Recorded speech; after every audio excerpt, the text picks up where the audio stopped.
Hi, I'm Eric at Frog Valley Tropical Fruit Farm, and this is Florida Natural Farming. Today I'm going to do a video on autoimmune diseases in plants. Who'd have thought that plants had autoimmune disease? But it makes total sense. Plants and people, animals, we're all the same. We're all living biology, and we all pretty much function the same way. Just the foods we eat are different. And I'm here at our naturally farmed rare tropical fruit farm that we're going to try to sell, or I'm trying to sell, 10 acres of holistically grown food, tropical fruit trees mostly. Somebody wanted me to do a show up close all the weeds and herbs, or weeds and grasses that we have here, but I show pretty much everything, so I have to focus on tropical fruit trees. I do get a little sidetracked with my rare aroids, but back to the autoimmune disease in plants. So autoimmune disease in tropical fruit trees is something like systemic anthracnose in mangoes, or MBBS, or systemic greening in citrus. And it's all preventable. It's all caused by anthropogenic mismanagement. So human-caused mismanagement, basically, of soils. And in humans, it's the result of mutational changes to the mitochondria. And in plants, it's the same thing. And what causes mutational changes to mitochondria that prevents the plant's immune system to responding to signals in the environment? It's caused mostly by products that we create as humans. So the way we grow food with the overabundance of chemicals, all those chemicals like copper and heavy metals, copper's a heavy metal, the over application of those, and then the use of pesticides, fungicides, those are all mitochondrial disruptors in plants and in us. So what disrupts our mitochondria disrupts the plant's mitochondria, and they have shown that fungicides, herbicides, pesticides, toxic or polluted air, polluted water, heavy metals, plastics, microplastics, they're all mitochondria they cause mitochondrial dysfunction. And they're mitochondrial inhibitors, I'm trying to say. So I'm standing next to this coconut cream mango, and I know that the mango people, they just love to spray copper and sulfur to prevent powdery mildew and anthracnose, so that they get clean fruit. But the over application of any product, whether it's nitrogen or copper or a fungicide, is going to have some downstream effects. Any antibiotic, any antibiological is going to cause mutagenic changes in the plant's mitochondria. And when we consume them, they cause mutagenic changes in us that inhibits our immune system and causes autoimmune disease in us. So in plants, when you're applying copper all the time, it's killing the biology in the soil, which is where the plants are going to get their nutrients from, where they should get their nutrients from. And then we're not applying whole foods to the soil in the form of compost or fresh manures, animal manures. I'm not talking about sewer sludge or toxic pits of animal waste that they then distribute on the soil that contain contaminants. but I'm talking about holistically grown, pure sources of compost and pure sources of manure from animals that are holistically farmed like you do in biodynamic farming. So I'm standing next to this muck tree, and the fruit is quite large, but it's still not ripening. I'm just shocked that it's not. It just seems to be getting bigger. It's the biggest fruit it's ever had, and I love this fruit. My mouth's watering thinking of it, and it's just never really done a huge crop, but we are kind of a young farm here, and this tree was started at a nursery. So the way trees are started from seed causes mutations to the mitochondria of the plant right from birth. So they apply alcohol or hydrogen peroxide to the seed to sterilize the seed. Instantly causes mutational changes. And then those mutational changes can pass from generation to generation through the seed. So they are inheritable. And that's what's gone on with the mangoes. The mangoes have gotten to the point where they just display anthracnose and get MBBS, and it's from the weakening of our plant's mitochondria due to the way we grow. Totally, that's why it's causing it.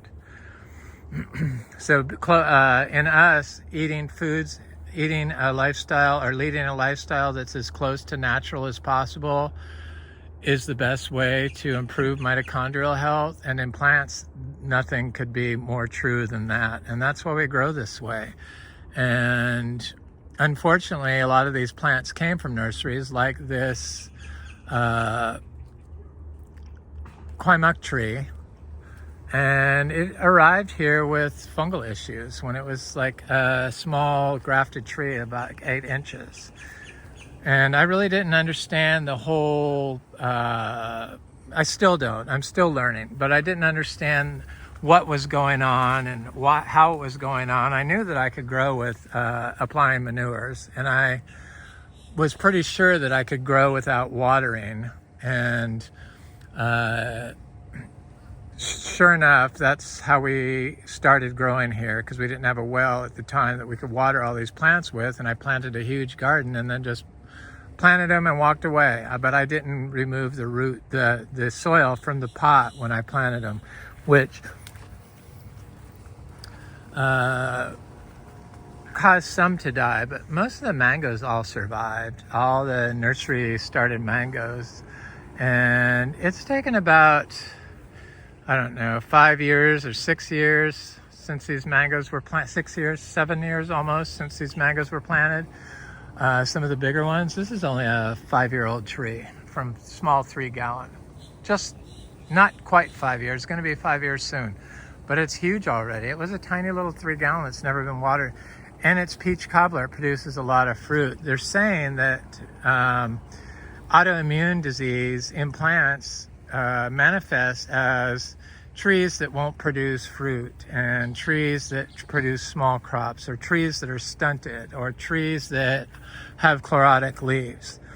And most of the mitochondrial inhibitors that create mutational changes to the mitochondria are what they use in farming for fertilizers or fungicides or pesticides or herbicides today. So they're all mitochondria inhibitors.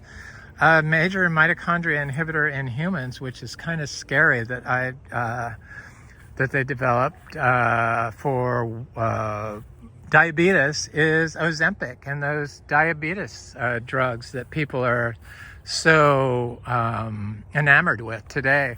And they're mitochondrial inhibitors. I'm pretty sure that there's going to be some major issues down the road with somebody that's taking mitochondria inhibitor every day to lose weight. I just don't see where you could have a healthy outcome when you do that.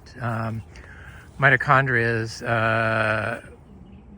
how our cells get their energy, and if they're damaged in any way through mitochondrial inhibitors, whether it be a plant or a human, there's going to be some repercussions. And in citrus greening, those repercussions, due to the way they farm citrus here in Florida with all their pollutants, they're antibacterials. You can't grow a plant using antibacterials and expect to get a healthy food crop out of it, or expect a healthy outcome from your tree. So those antibacterials that they've been using to grow citrus, the amount they use and the combinations they use have manifested in a citrus that only lives 15 years. And that's due to the mitochondrial mutations that those anthropogenic plant growth promoting products, inputs, cause. So we just rely on the living orchard floor and don't apply a rock dust or any minerals, and we don't balance nutrients, because we know that building up the biology in the soil, which you do with adding small inputs of prebiotic and probiotic and postbiotic, which we do in the form of grass hay and zebu manure and a little urine on the zebu manure, small amounts daily, year-round, and in combination with the living orchard floor, is what the trees needed to build the microbial life, or what's needed for our system to build up the microbial life that is going to enable the tree to get the nutrients it needs to have the ability to signal correctly to the environment when there's changes in the environment, like heat or drought or cold. We just really have messed up our planet, and it's agriculture has a big responsibility for that damage. And I know that the tropical fruit people in Florida mostly all endorse industrial farming methods, but they do it on a small scale individually in their house, and then they grow in black plastic pots. Nothing against you industrial farmers, but there is a better way. And if you want a healthy food crop and you want a healthy environment for your plant, for us, and for the future, you're going to have to adapt. And the science is out there. Plants have autoimmune disease, and it's because of us. It's not because of the environment. It's caused from our inability to understand that nature has a superior system than anything we can develop. It's just really sad that we are so arrogant to think that we can develop a compost that's better than manure. Or I'm sure that you could get one that's pretty good, but that's how plants have developed, by in combination with the microorganisms and manures from animals like us. But we pollute our food, and we pollute our animals' food, and everyone grows in black plastic pots. Microplastics are a mitochondria inhibitor, so definitely they can cause mutagenic changes to the mitochondria. I haven't read any studies on it, but they would have to, because they're full of flame retardants, PFAS. They're all mitochondria inhibitors. So anything that inhibits mitochondrial function in us is going to inhibit mitochondria function in plants. And when we consume those plants that are being grown using mitochondrial inhibitors, it's inhibiting our mitochondria when we consume them. So it is very important that everyone gets on board with all the latest science and the knowledge, and get the understanding that natural is much better than man-made. Definitely.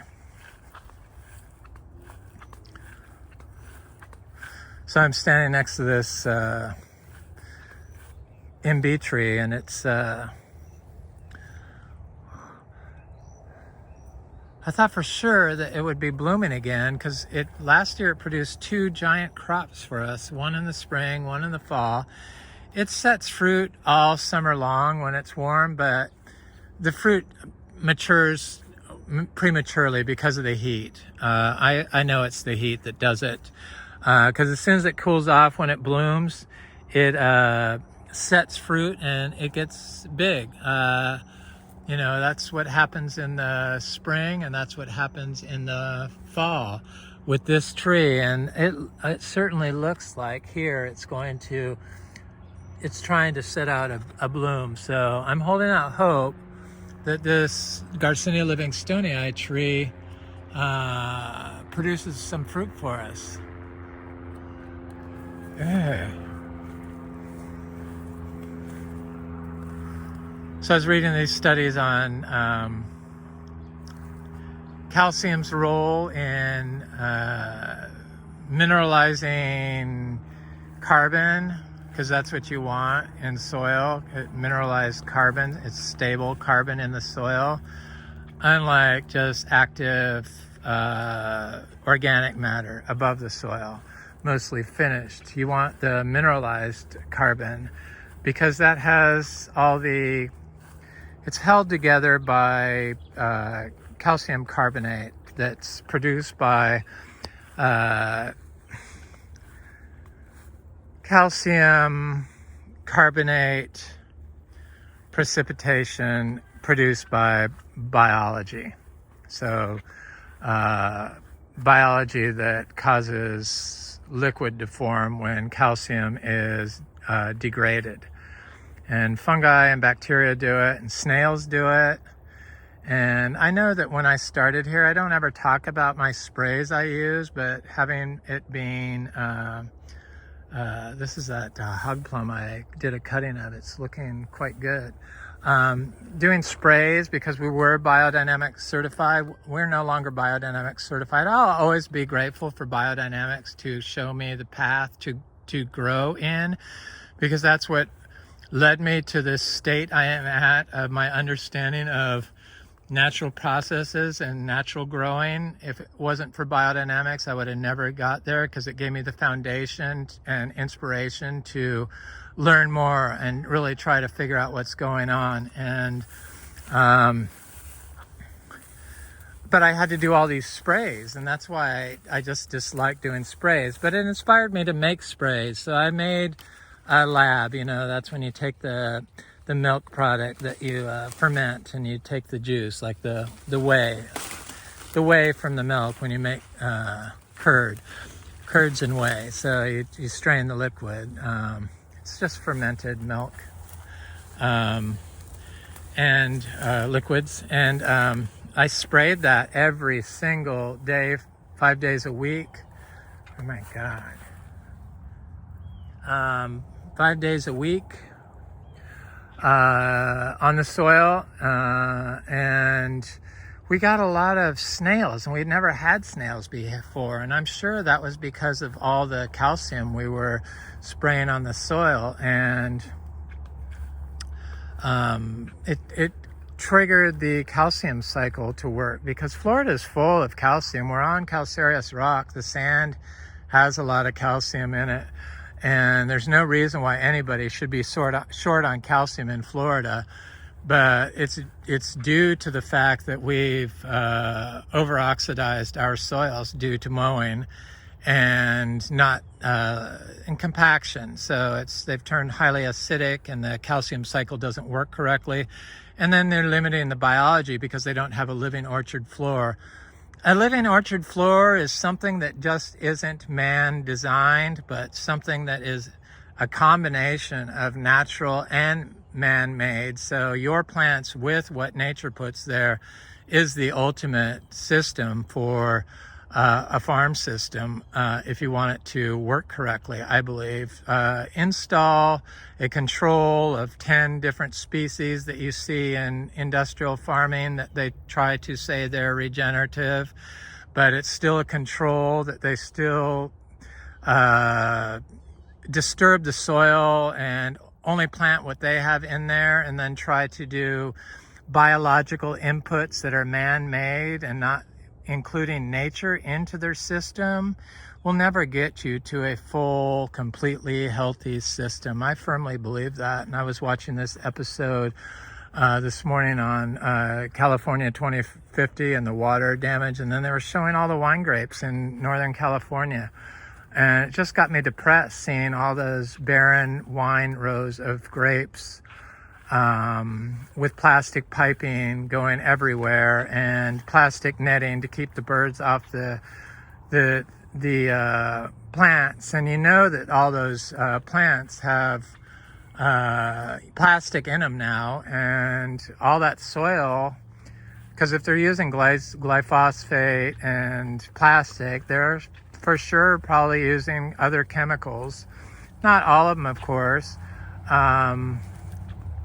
but guaranteed the ones I was looking at were. And that just create polluted soils that are devoid of microbiology in the soil that has the ability to mineralize carbon and create a more natural system that's plant beneficial, and that will create food that is human beneficial. So nutrient dense food. I don't think you can get nutrient dense food through a total man-made control. I just don't believe you can, and that's why our food system, the nutrients are so lacking in it, and why they're saying that nutrients in food is a major cause of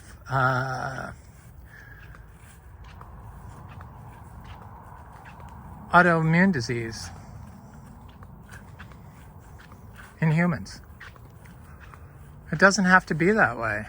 We need to look past our controls and look back to nature and include more wild space into our systems. And easily, if they were all worried about the heat in the grape growing areas, but all they have to do is strategically place rows of redwood, native forest redwood trees in rows, not throughout the whole system, but not covering the whole system, but strategically placed to add a certain amount of shade to the systems and put a permanent undisturbed system directly into their farm system, that the reduction in the amount of space, grapes covering the space, from the combination of a permanent system in that industrial farmscape would provide shade to the trees, which would offer cooling. You would use less water. Probably it would invite insects. It would have the microbiology that would make plants that are able to combat disease and give the birds a home. And you could grow plants that birds like, that they would eat the food that grow up into the grapes there. There's just so many things they could do that return nature to our farm systems that would be beneficial for cooling the grape vineyards and the surrounding environment, but also making a more healthy food that would not cause autoimmune disease in us from the consumption of the farm chemicals that they use and the microplastics that we're consuming. It's just, I don't know. I just have to keep harping on it. Microplastics, I think, are going to take us out, or have the ability to take us out. We just don't seem to look at them, and they get bigger and bigger and bigger, and nowhere are they used more than in farm systems, especially organic farm systems. They cover the soil in organic farm systems. Organic certified farms are allowed to use plastic mulch on the soil. I've had my comments blocked when I comment on pollution problems in farm systems, organic farm systems, and people just don't want to hear it. But I have a platform, so I'm going to keep talking about it. And obviously, we're able to grow all this stuff. Yeah, we don't make a lot of money selling fruit, but I don't like to sell fruit. I have all these sugar apples on the tree. People want them. I haven't bothered picking them. So that's why we're trying to sell it, because I don't want to sell fruit. I'm just not into money-making schemes that way. It's just too labor intensive. I don't want to do it. I'd rather give the fruit away, which is what I do when people come by here. You can make money off this place. There's all kinds of stuff growing here. There's sweet potatoes, there's ginger everywhere, there's fruit year-round. Hopefully my friend is going to buy this place, but the timing is what's the problem. So hopefully they will get it together and purchase it. But if they don't, I imagine somebody else is going to get it, because it is really nice, and it's just a healthy spot. And if you're an older person and you want to eat healthy food, chances of finding a healthy acreage in this part of Florida that's not infested with glyphosate or farm chemicals or microplastics is probably pretty slim. There's a little tiny madruno on this tree. I'm going to take it off. It's got a little green on it. There's so much fruit on this tree. It's just, this tree just never stops. This is kind of a tiny little fruit. They're usually a lot bigger than that, but it's been giving me some nice fruit. I have some seeds I got to plant of this. I've been planting all the seeds of this. And the beautiful thing about this is all this stuff grows by itself. We don't have to do anything. I'm fairly certain that it's not going to need any other inputs, that just a little bit of pruning and a mowing of the trails that go through the system, pruning when stuff falls on the system is about it. And that's all you have to do. That's all you need to know. You don't have to worry about water. You don't have to worry about fertilizer. You don't have to worry about bug sprays. And you don't have to worry about pollutants that are going to damage your mitochondria, because we worry about pollutants that will damage the mitochondria of our plants. And we have since we got here. I didn't know that's what I was doing at first, but that's what we're doing. So here's a little cashew tree from this year that I planted. We have about easily 100 cashews growing here. They'll produce. We have one big major producing tree, and that's where all these seedlings come from. This is a Eugenia pitamba. I'm not crazy about the fruit. I know some people like them, but I'm very picky about my fruit. And what I like is not generally what everyone else likes. I kind of focus on dessert fruit. I don't consider that a dessert fruit. I really don't consider this madruno a dessert fruit, but the garcinias, which is why we started this farm, they grow on you, and it's like you could tell they're really good for you. And all these different fruit trees, you can make leaves of all their teas and get all the phenolic compounds that anybody could desire. If you're unsure what they are, all you have to do is go to the National Institute of Health. Something I wouldn't make tea of is like this cassava leaf. Even though cows eat cassava leaf, probably you could, but I don't know. I just don't do it. There's an Atamoy. I should check the Atamoy fruit. Here's a Kizar mango. It's a good mango. It's got a lot of little seedlings growing under it. We have about 270 grafted mango trees. Most of them are just 4 years old, soon to be 5 years old, this being one of them. This is a Malika tree. I love Malika this year. It was so good. These are sugar apples. I mentioned the sugar apples. We have tons of bananas.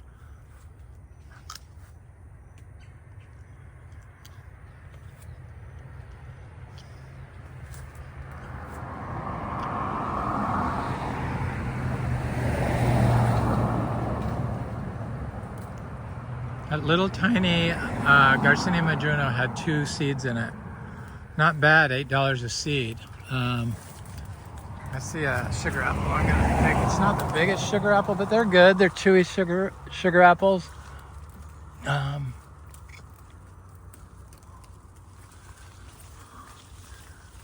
They've been good. I am really bad about that. I mean, I definitely pick all the mangoes when they're in season. This year was the first year I never sold mangoes. I, pretty much used the excuse that we didn't have a lot of mangoes, so I used that as an excuse so I wouldn't have to sell them.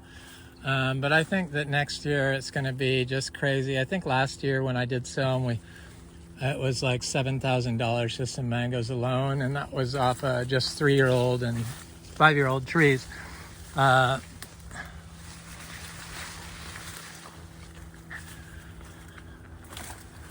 This place has definitely gotten me very healthy, I and my partner. It's just, we definitely have a lot more energy than most people our age. And I'm sure it's due to the healthy conditions that we live in here. And it all helps. It's just little tweaks to your environment can have profound effects on your health outcome and the health outcome of your tree and the food it produces for you. It's all connected world. That's why I said I'm very thankful for the Biodynamic Association for, here's that tree, a possum pruned for me. Didn't seem to really hurt the tree. This is a Autoimmunity tree, but I don't see any fruit on this one. But this one had fruit. Hopefully it's still on there. I forgot to come check it. I love Autoimmunity fruit. Oh, please let it be on here. I think that the creature got my Autoimmunity fruit. Yes, I could see it on the ground. I'm going to pick this one. This is a Lisa Autoimmunity. Darn, I should have come here and gotten it, because Autoimmunity is one of my favorite fruits. And I'm not going to let the creature get that Autoimmunity fruit. There is some more. I saw them up there, but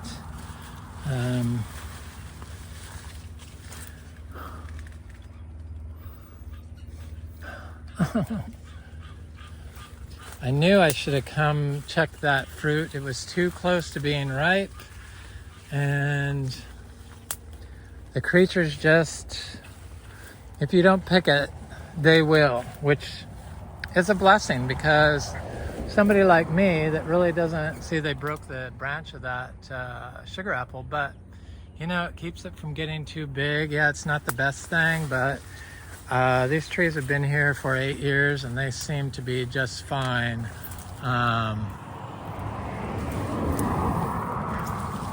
I should come here and prune the tree though, so that gets fixed. But this one, they just got up in and bent the branches. The tree doesn't look like it's broken anywhere, except for right here. Too many sugar apples. See, I really, it's only a few that they did this to. It's not like hundreds. I'm sure a lot of you are like, oh my God, I can't believe that. What a waste. Yeah, it is a waste. That's why I'm trying to sell this. Get somebody that wants to come in here. I know people that love sugar apples. I just, unfortunately, take all this for granted. And probably when it's gone, I'm going to regret it. But somebody else can reap the rewards of my hard work and appreciate it more than I do. Here's that Ilama Annona macrophyllata bicolor that I got from my friends. It looks great since I did a soil transplant from the healthy Ilama to that Ilama. I just dug up a little soil from around this big Ilama and dug it a little hole around that Ilama and put the soil in there, and it instantly started looking better. Kind of like a fecal transplant in humans have been shown to be beneficial or detrimental depending on where it comes from. But I kind of figured that would work, and it did. And that's the kind of stuff that I'm very interested in, much more so than producing fruit to sell to people. I'm interested in producing fruit I can eat, which I do. I have sugar apples in the house right now, but I can't eat hundreds of sugar apples. They're just a little too sweet. They're delicious, but I do eat probably one a day. Here's another Ilama, Annona macrophyllata. There's all kinds of little trees in here. There's cashew in here. Here's another Atamoya that had fruit on it. Hopefully it still does. I'd be very bummed if I neglected to come and pick my Atamoya fruit in time, because it's one of my favorite fruits. It truly is my favorite Annona. Oh, there's little fruit up there, so they didn't get those, but I know it had some big fruit on it. It's got some larger fruit. They're still there, but that's right. This tree was a little further behind, so I'm not going to worry about it. But none of these sugar apples have ever had any opossum in. And that's why I know it's not people, because the opossum will find one tree and he may not find the one next to it, or she, whatever it is. So, and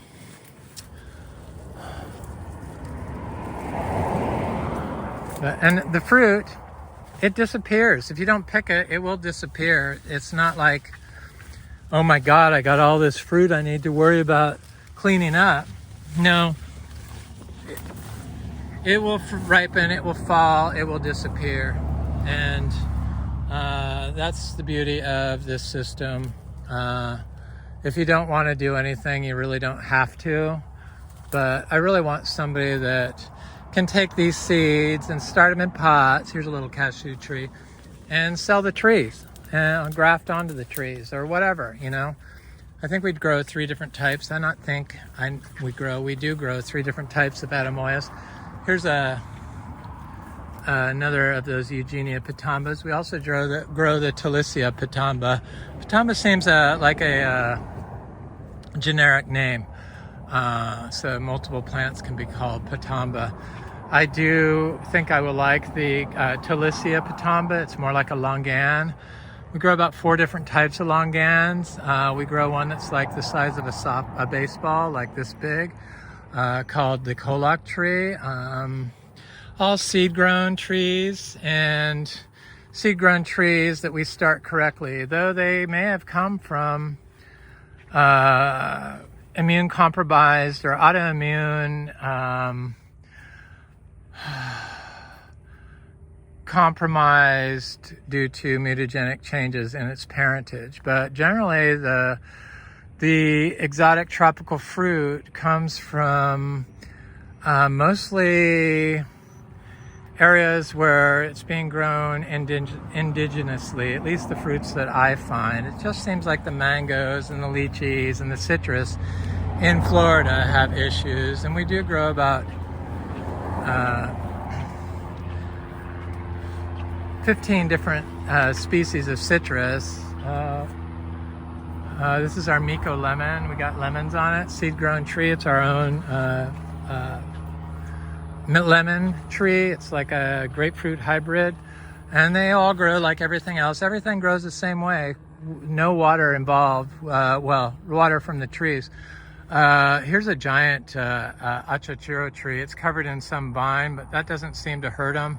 It will, I think, fruit 2025 or 2026 for sure. It will be fruiting. So we have one fruiting achachuro tree that still has fruit on it. This is the longest it's ever had fruit on it. So it's had fruit for 5 months out of the year, and it produces fruit. But we have over 500 achachuro trees. This is a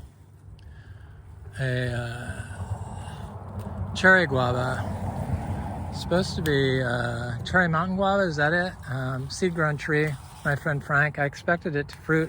There's some mangoes in here.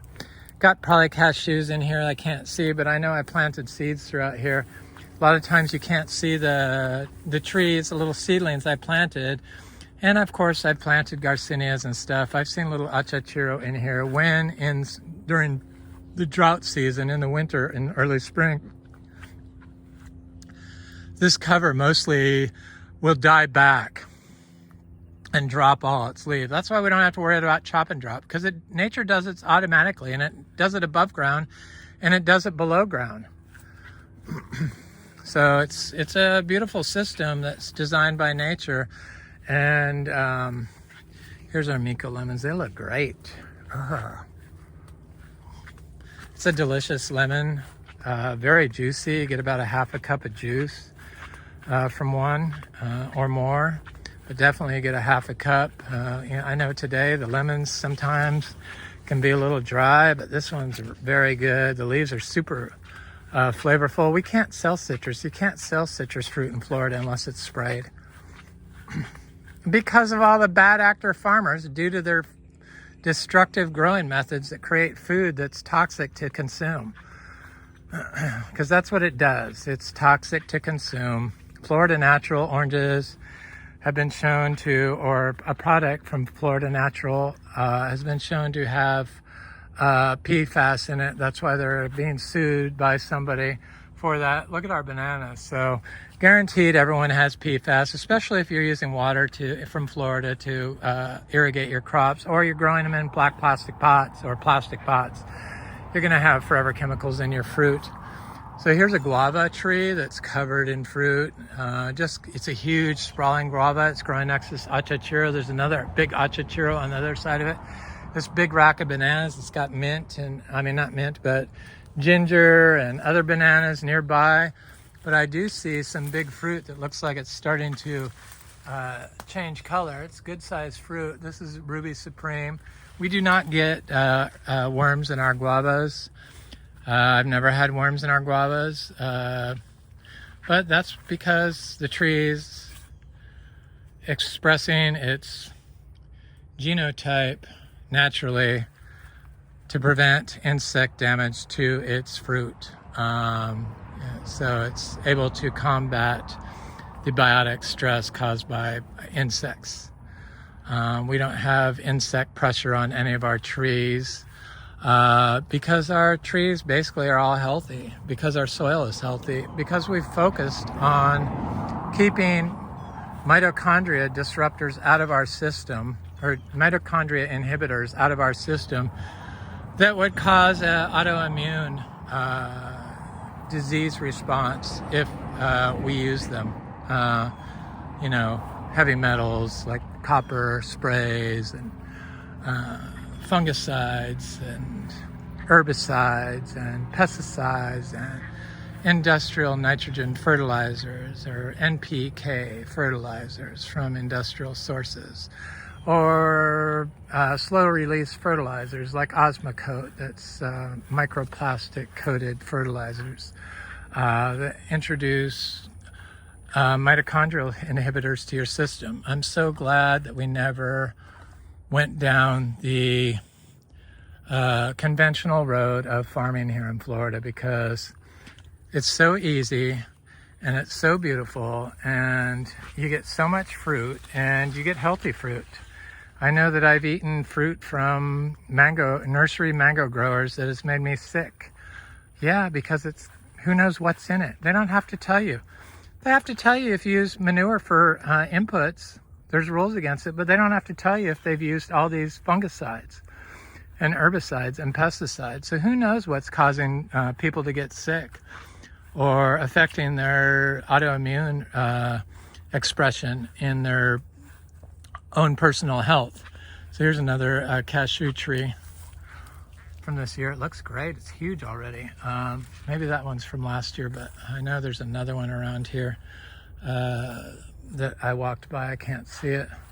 This was Dot Mango. Dot Mango was so good this year. This is Gary Mango. Gary Mango was like top tier this year. It was so incredible. Who'd have thought? Here's a seed-grown guava. There's a little ginberry growing here, seed-grown. I have all kinds of stuff tucked in here. It's just really an amazing place that within the next 10 years is going to probably be a major destination if the person that buys it stays the course. Pretty easy to stay the course. You wouldn't have to do anything. Just walk away and just mow the paths and pick fruit when you walk through here. And that's all you would have to do. We do have a lot of jackfruit trees. I got a lot from my friend Gemma, who's into spraying BD 500, you know, Biodynamic Prep 500.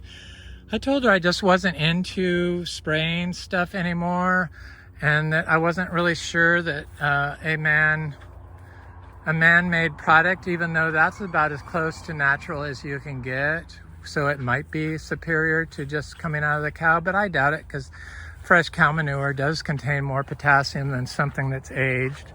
Potassium is very important for getting an immune response expressed in your plant caused by abiotic and biotic stress.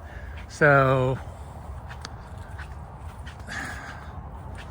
I just firmly believe that doing it as close to natural and not over applying nutrients and not thinking you need to balance nutrients. Nutrient balancing causes nutrient disruption.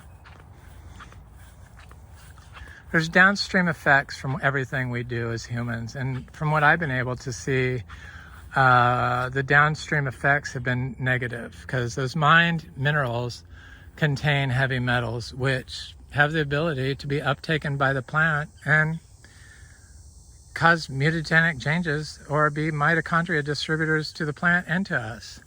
Here's a giant sweet ubijay.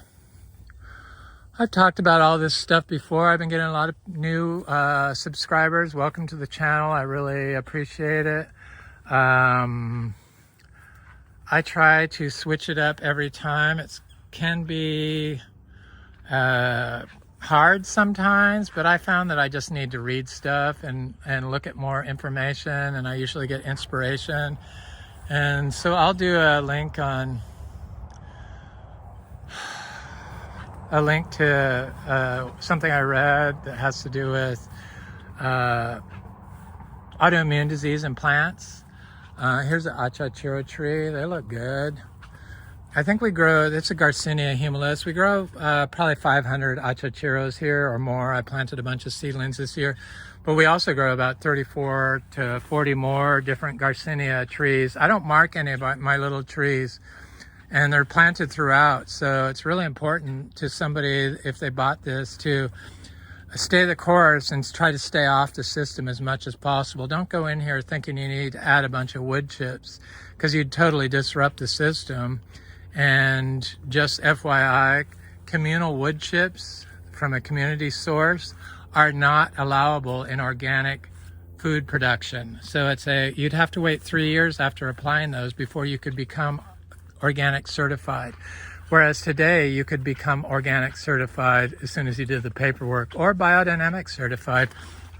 All you'd have to do is apply biodynamic compost, which would be very easy. Just buy the biodynamic preps from Josephine Porter Institute out of Virginia. They're wonderful, though I don't like the fact that they ship everything in plastic. It just adds to the global plastic problem that's going on, and it definitely puts plastic into your compost when you use those. Not a lot, but every little bit adds up eventually, and if we can eliminate them altogether would be best. And apply that compost, biodynamic compost, and then spray BD 500 and then do the paperwork, and you could get certified.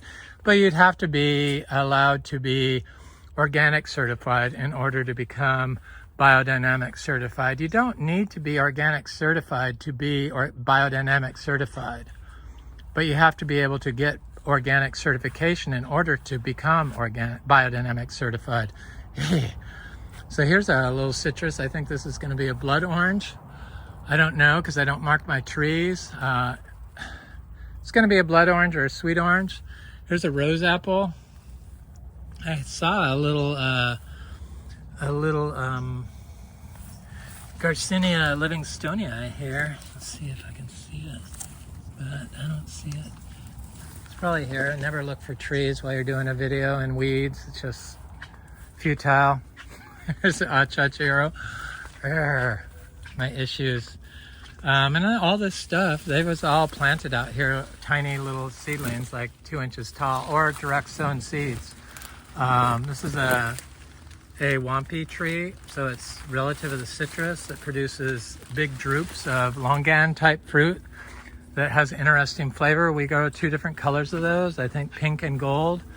all seed grown. Here's our latest citrus that we grew from seed that started fruiting for the first time this year.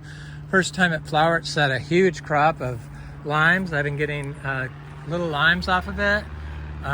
It's got little tiny fruit because it bloomed again in June, so it's got little fruits and bigger fruits that are closer to being ripe. Is it a key lime? Probably, I don't know. It was supposed to be a kumquat, but a lot of times, not a lot of times, but sometimes the seeds you buy are not the seeds that are not the fruit. The fruit is not what the seed is that you bought. So that mostly happened with the Garcinias, but people have gotten better about Garcinia ID. Here's another fruiting citrus, a little lime tree. Again, that was supposed to be a kumquat, or not, yeah, kumquat. Here's a pomelo tree. It's a gift from my friend Frank. I'm assuming this is a pomelo until it expresses its fruit and shows me it's not, but we've had one of our seed-grown pomelo flower for the first time this year, and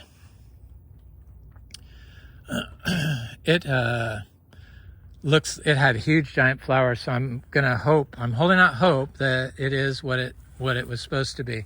Here's a seed-grown green sapote. I have a lot of other different polyterias. I think that's Polyteria viridis. I got a little hog plum cutting in there. I got another hog plum cutting in here. There's little fruit trees in here. There's mangoes. I see a cashew over there. There's all kinds of stuff. I think I planted some Garcinia trees in here. Here's a Garcinia intermedia that should have fruit. They always have fruit on them. You know, these produce a lot of fruit year-round. It's a good fruit. I like it. So I said I take this place for granted. I come through here every day and nibble on a little something. Those are so good. The more I eat Garcinias, the more I like them.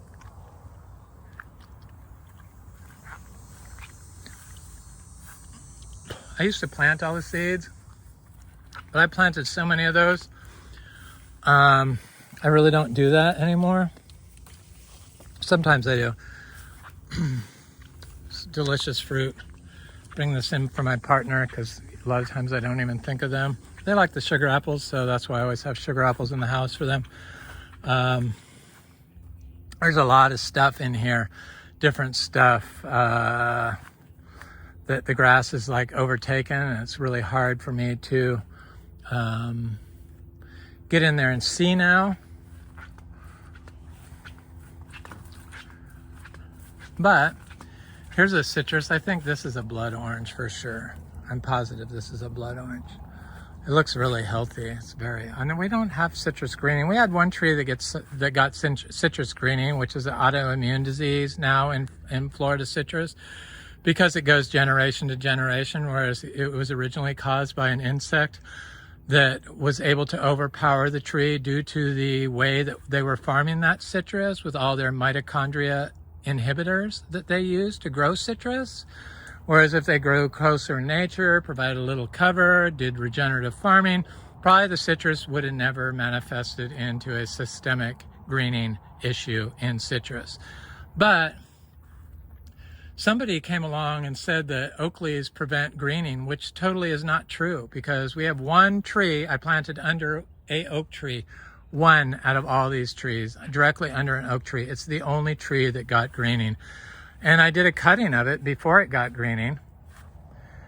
And I started it in zebu manure, pure zebu manure, and I transplanted it, and it's not under an oak tree, and that cutting does not have greening. So if you think that there's going to be one thing that's going to save your plant, it's called this holistic approach to farming. So you have to look at the whole system. But one product, just like one product that you buy, one biological, one fungal product that you buy that you think is going to save your systems and give you all the defense your plant needs, is kind of low functioning. Because it takes a whole army to grow a fruit tree. They grow with other plants. They form relationships with microorganisms in the soil.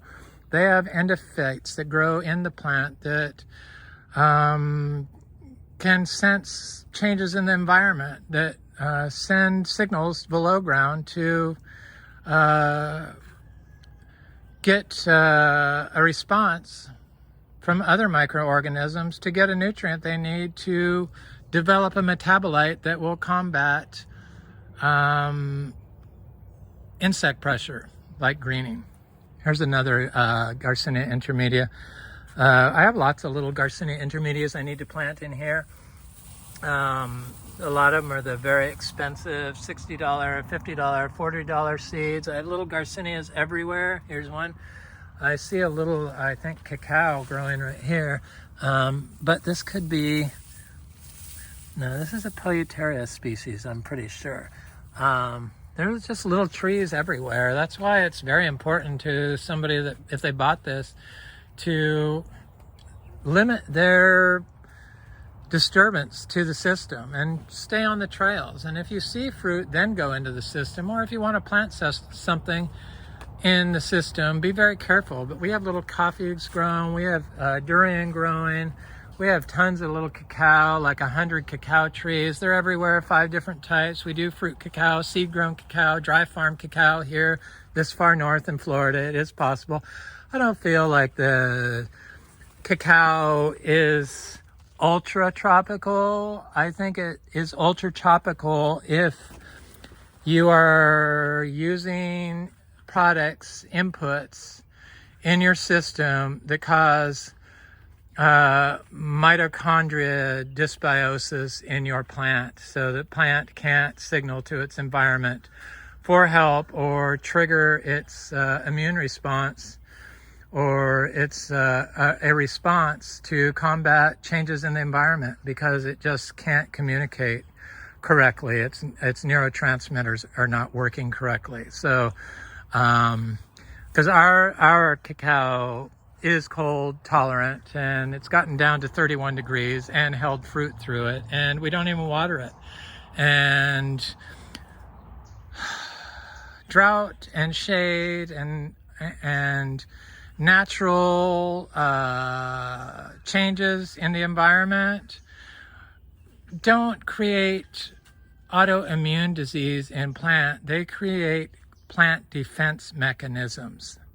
So it's very important that we grow natural. It's just, there's so important to include natural systems in our unnatural growing environments. Our installs that we do, that we call farming today, whether it be so-called or regenerative farming that uses like 10 different cover crops on their fields.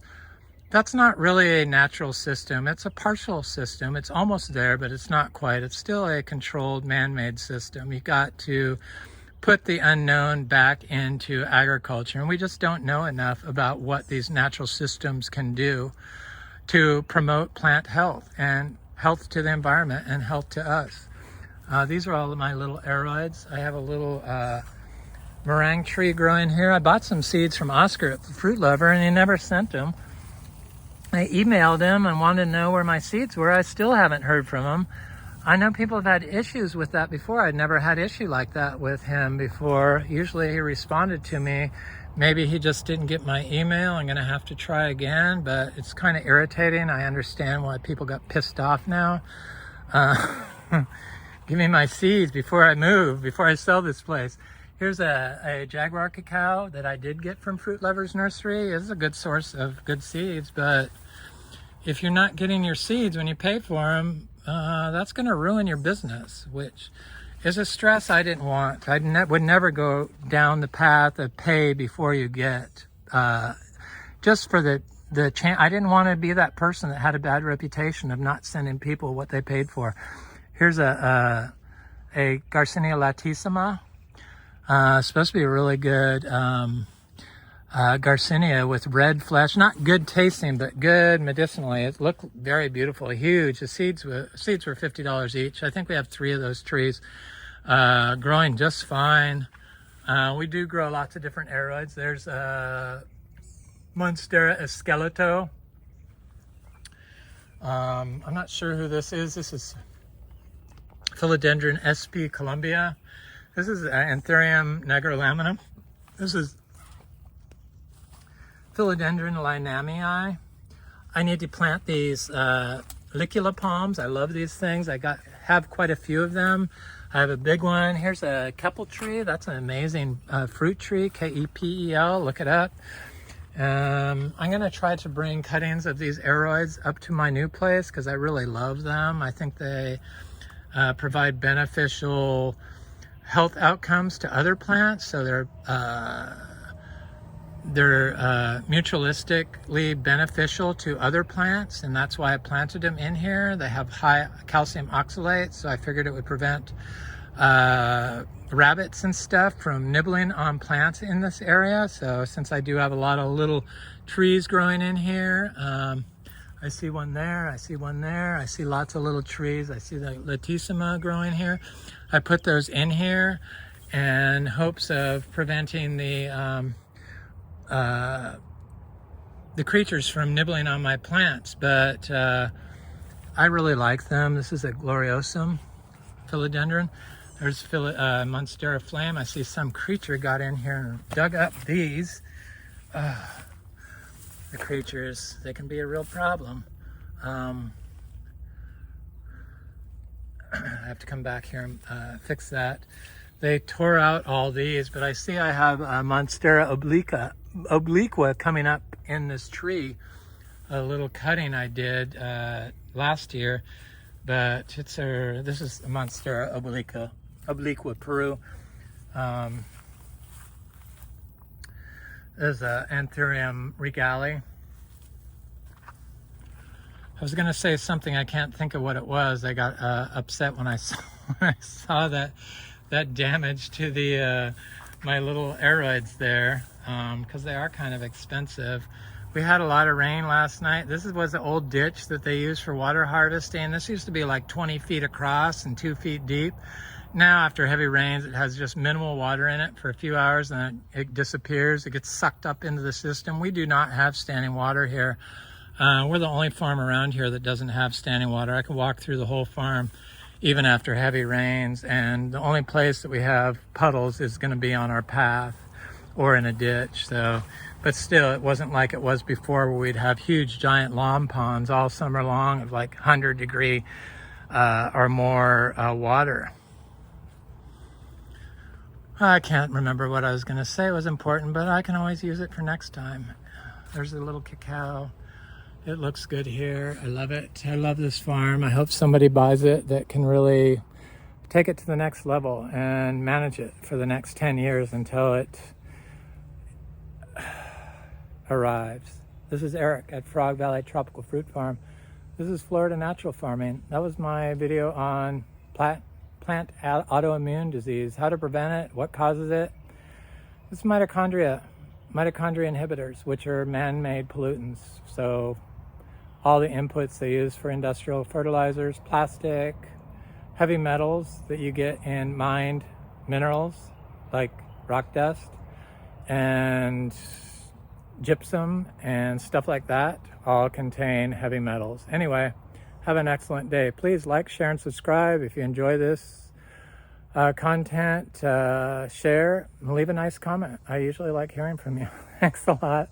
Thanks again for watching. Welcome to the channel.